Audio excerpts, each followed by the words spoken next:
başlıqda deyir ki, nəfs yatmış əjdahalara bənzəyir. Yəni, deyir, gedir bu dağdan bir ilan götürür, gətirir, boynuna salır, nə bilim, o tərəf, bu tərəf. Biraz hərəkət, ilan oyanır.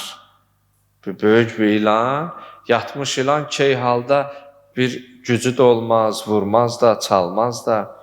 Amma bir para hərəkətlər eləyir, bu ilan ayılanda ilk elə sarıldığı həmin bu hoqqabazın, bu illüziyaçının boğazına dolanaraq ilk elə öldürdüyü, sancdığı elə o olur. Bu misalı ona görə gətirir, deyir, nəfs key əjdarhast.